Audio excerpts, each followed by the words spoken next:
3 3/3 cup of water, filtered water. 1 cup of steel oats. This is a half of a medium apple diced up. 1/3 of a cup of walnuts. And 1/4 of a cup of golden raisins. About a 1/2 teaspoon of salt. And then cinnamon.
Well, today is day 2 of our 30 days to getting healthy.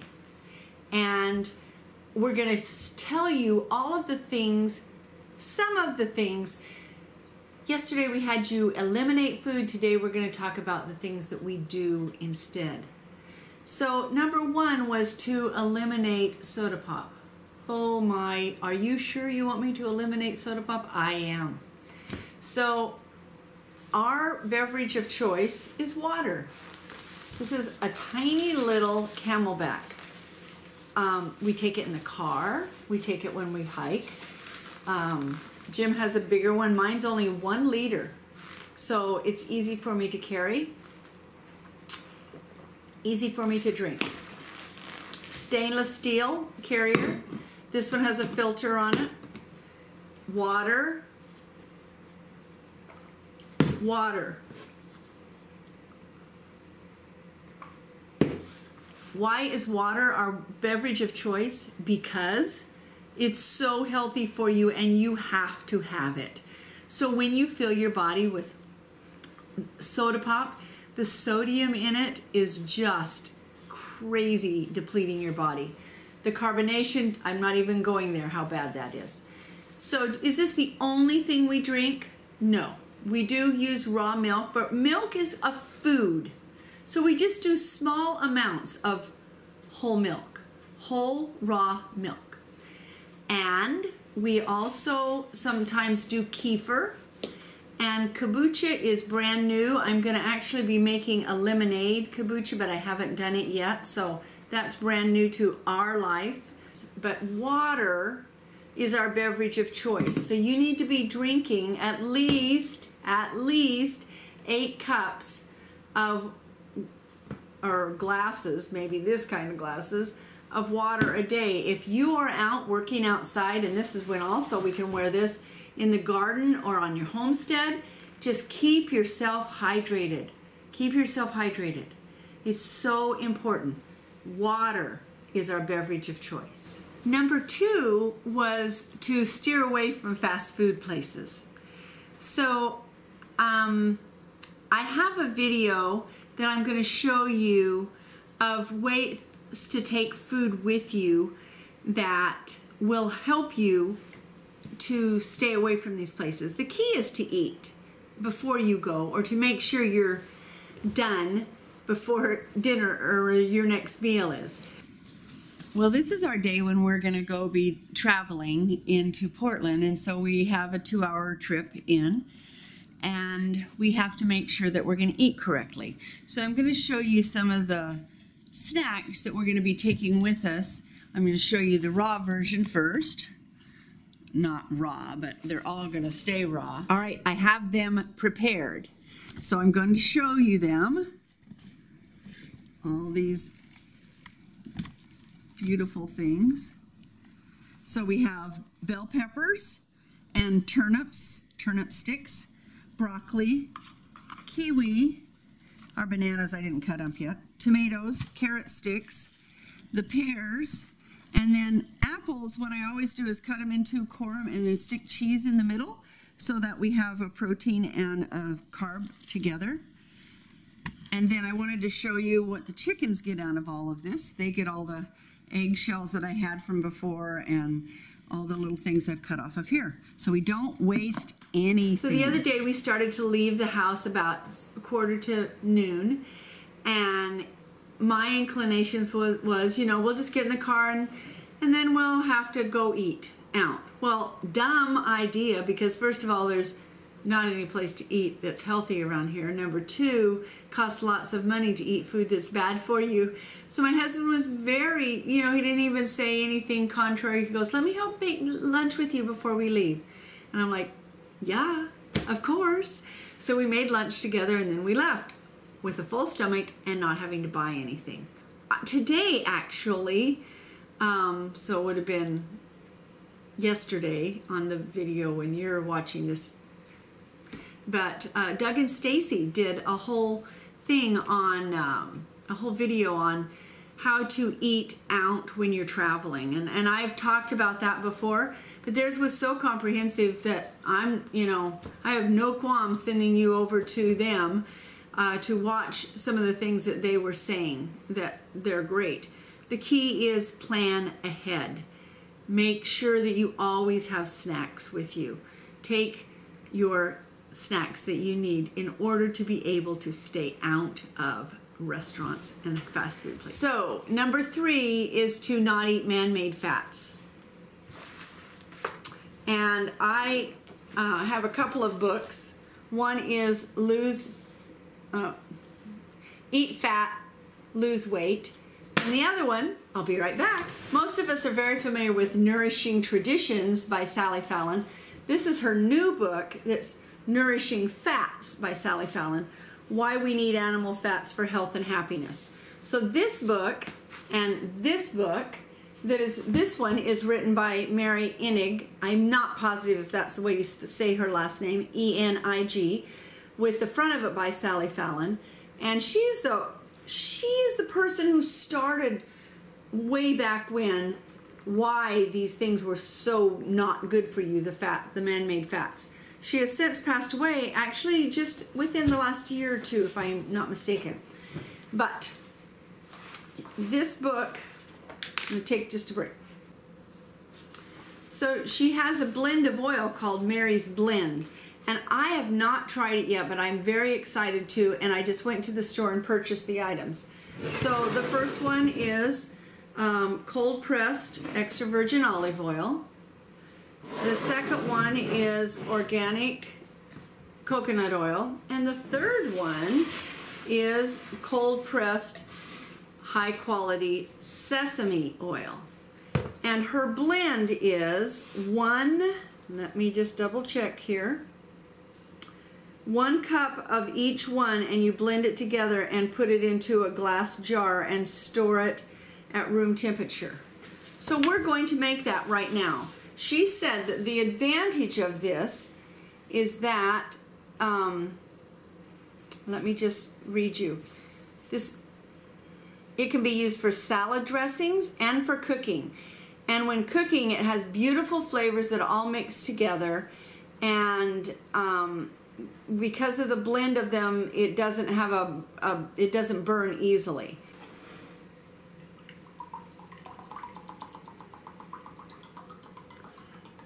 Sesame oil, getting the right kind was pretty pricey. I did end up getting it at Safeway, which is the only decent store we have here in town. So 1 cup of that when you live in a small town.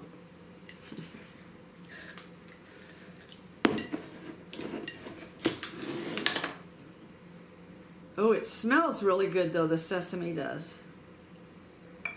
1 cup of coconut oil.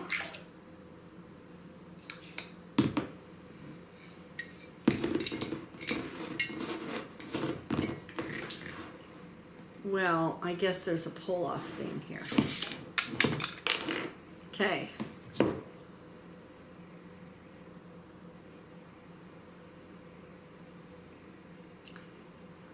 In the past, when I'm making my mayonnaise, you're not supposed to use really robust olive oil or it doesn't taste as good. So it's the only time that I use one that's of a light, and it comes out really nice.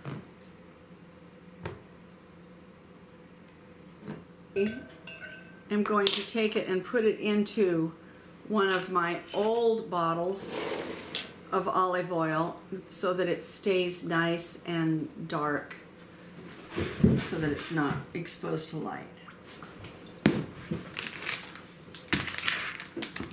Number 4. Number 4 is what we can use for sweeteners. Now remember, we want to start eliminating the need for sweeteners in our life. But as we cook, there are certain things that need sweeteners in them. Bread, which we're going to cut down on too, but you know, it needs a little bit of sweetener to be able to rise properly. So there are some things that we're going to use. So I can use molasses, blackstrap molasses. If we use a different type, use unsulfured molasses. This is what I use, is organic coconut sugar. It has a little bit less of a glycemic index than other sugars. This is honey, and when you get honey, make sure you get it from your area, because you want to be able to have the immunity from the allergies that are there. And so if you take a little teaspoon of honey each day in your cereal or whatever it is that you eat it with, on your bread, or just by the, with a spoon, then that's going to help you build up an immunity to that allergy, because the bees are collecting it locally. So that's a really good thing. Number 6, grains. So we eat different kinds of grains. I have spelt and kamut, and here's a wheat. This is bulgur wheat. And then we have a wheat grinder. And we've chosen on purpose to have a manual wheat grinder, just because if our electricity goes out, our other one would be of no use for us, and this one would. So I can make cereal with this. I can make, and remember when I said I love cream of wheat? Well, cream of wheat has had all the nutrients taken out and then just enrichment back in. But I can do this very fine and still have a cereal that's really delicious to eat. Really, really delicious to eat. And so you can do that. We have steel oats in the morning, or in a crock pot where we put apples, steel oats, and raisins. And in fact, that will be the recipe that I'm going to share with you today. And then the final one is to not buy things in bags and boxes. Obviously, there are exceptions to the rule. The coconut sugar is in a bag. Molasses is in a bottle. Let's go see what else I have that's an exception to the rule. You don't want to buy hamburger helper. You don't want to do that. Let's see. I have coconut cream. This is a no-no. Oh, wait. This one's okay. I usually have had something in here that was for my grandkids. And this is a whole grain penne. And so, you know, there's going to be different things that they are putting in bags and boxes right now because the stores are trying to cater to healthiness. But please, please, please, please become a label reader. If something has the words natural flavor at the end of it, that is a form of MSG. And we can talk about that later. But read your labels. Become a label reader. And I have another book that I'm going to recommend to you. And The Pantry Principle. This is written by Mira Desi, and she is the ingredient guru. You can get it on Amazon. And she was actually a student in one of the schools that I was getting my holistic nutrition degree in. And she's amazing in the things that she's already done the research for, the sugars, the different names, the things like that. And then she has a website where she keeps you up on it. So this is a definite book that I recommend to you that will help you in order to be able to pick out the right foods. All right, so here's the recipe. I've got 3.5 cups, and maybe you need 4, but it's just right in between, like 3.5 to 3 3/4 cup of water, filtered water. 1 cup of steel oats. This is a half of a medium apple diced up. 1/3 of a cup of walnuts, and 1/4 of a cup of golden raisins. About 1/2 teaspoon of salt, and then cinnamon. I'm going to stir this all up, and then this goes in my little crock pot pan just before I go to bed. And then I turn it on low, and I get up to this wonderful breakfast.